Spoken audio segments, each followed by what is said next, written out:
اعوذ باللہ من الشیطان الرجیم، بسم اللہ الرحمن الرحیم۔ السلام علیکم ورحمۃ اللہ وبرکاتہ۔ کامل ولی ادارہ روحانیت کی طرف سے آج میں آپ کی خدمت میں حاضر ہوا ہوں۔ آپ لوگوں کے لیے جس طرح کے نت نئے وظائف لے کے آتے ہیں، لوگوں نے پھر ہم سے ڈیمانڈ کی کہ آپ لوہے دستِ غیب باموکل کے بارے میں بتائیں، تو آلریڈی ہماری اس ٹاپک کے اوپر ویڈیوز بھی بن چکی ہے، لیکن پھر ایک بار آپ کی فرمائش کے اوپر لوہے دستِ غیب باموکل ہمارے پاس بنی ہوئی ہے، دھات کے اوپر بھی اور پیپر پہ بھی۔ جو لوگ مطلب ہوتے ہیں نا کہ جن لوگوں کا رزق کا مسئلہ بہت بڑے بڑے عمل کر کے تھک چکے ہیں، جیسے سورہ مزمل کے عمل، سورہ یاسین کے عمل، چلے یہ وہ کر کے تھک چکے ہیں کہ کوئی چیز جو ہے نا کھلنے کا نام ہی نہیں لے رہی ہے، ٹھیک ہے، ان لوگوں کے لیے یہ لوہے دستِ غیب باموکل ہے کہ وہ لوگ اس لوہے دستِ غیب باموکل کو پاس رکھ کے اس کے ساتھ ایک خاص ورد دیا تھا، کیونکہ لوہے دستِ غیب باموکل جو ہے اس کے پیچھے باقاعدہ روحانی مخلوق کام کرتی ہے، اسی طرح جس طرح کہ 7 سلام چیلے کاف کے پیچھے یا ناد علی شریف کے عمل کے پیچھے جس طرح کہ غیبی مخلوق کام کرتی ہے، اسی طرح لوہے دستِ غیب باموکل کے پیچھے بھی غیبی مخلوق کام کرتی ہے۔ پھر وہ دیکھتی ہے کہ آیا جو ہے نا مسئلہ کیا ہے، ٹھیک ہے، کہ کس وجہ سے جو ہے نا اس کے رزق کے جو ہے نا مسئلے بن رہے ہیں، کہ کیا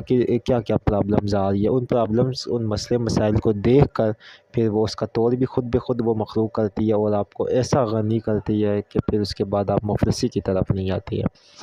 ہمارے ایک بھائی کا واقعہ موجود ہے، لوہے دستِ غیب لے کے اس نے وظیفہ کرا تھا،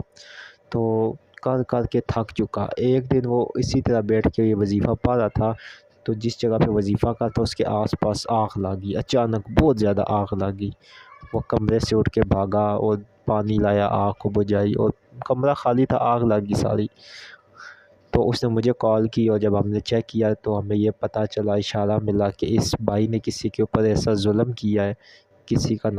حق کھایا ہے، جس کی مطلب یہ اس کو سزا ملی ہے کہ اس کا رزق بند کر دیا گیا۔ پھر اس سے بھائی سے پوچھا گیا تو اس نے پھر بتایا کہ ہاں میں نے فلاں کسی کا یہ مسئلہ تھا، تو میں نے اس میں ناحق کسی سے میرے سے غلطی ہو گئی ہے، میں نے ظلم کیا ہے۔ تو پھر اس سے کہا گیا کہ اگر وہ بندہ زندہ ہے آپ اس کے پاس جائیں،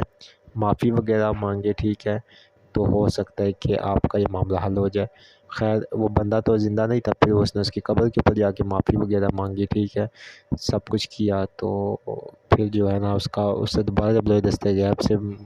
عمل کیا اور سب کچھ کیا، تو اب اللہ بہتر جانتا ہے، ٹھیک ہے، کہ اس کو معافی ملی اور اب اس کے 2 نہیں صرف 3 ہوٹل ہے، اور الحمدللہ وہ بےدھار رزق کی کشادگی سے جی رہے۔ تو یہ چیز تھی جو کہ میں نے آپ کو ایکسپلین کی۔ اس لوگ کو آپ ہمارے ادارے سے منگوا سکتے ہیں، کاغذ کے اوپر بھی بنی ہوئی ہوتی ہے، ٹھیک ہے، اور اس کے علاوہ دھات پہ بھی بنی ہوتی ہے۔ اگر آپ کاغذ پہ منگوائیں گے تو صرف اور صرف آپ کو TCS کا جو خرچہ ہوتا ہے وہ دینا پڑے گا،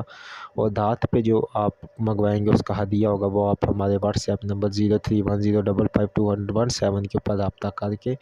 آپ وہاں سے بھی یہ منگوا سکتے ہیں، ٹھیک ہے۔ بہت لوگ جو کہ قرض میں پھنسے ہوئے تھے، یہ مجرب بیماری ہے، ہر بار کی مجرب ہے، ٹھیک ہے، کبھی بھی اس نے کام نہیں کی ہے، جس طرح کہ میں نے بتایا نا کہ اگر کام نہ بھی ہو رہا ہو نا تو اشارے مل جاتے ہیں، جس طرح یہ آگ والا معاملہ، پھر ایک اور بھی اسی طرح ایک معاملہ تھا، تو وہ ویڈیو لمبی ہو جاتی ہے، اگر کافی زیادہ چیزیں آپ کو میں ایکسپلین کرنے بیٹھ جاؤں اور بتانے بیٹھ جاؤں نا تو وہ کافی چیزیں جو ہوتی ہے نا وہ لمبی ہو جاتی ہے اور آپ کو پھر اس چیز کی سمجھ نہیں آئے گی۔ تو یہ ساری جو چیزیں تھی، ساری ویڈیو تھی جو میں نے آپ کو بتائی ہے،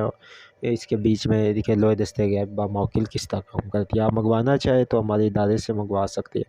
فضول جو آپ پیسے خرچ کرتے ہیں ٹرانسفر کے چکروں میں ان میں، تو ان کو چھوڑ دیجیے۔ اس سے آپ کو ہمیشہ میں بات بولتا ہوں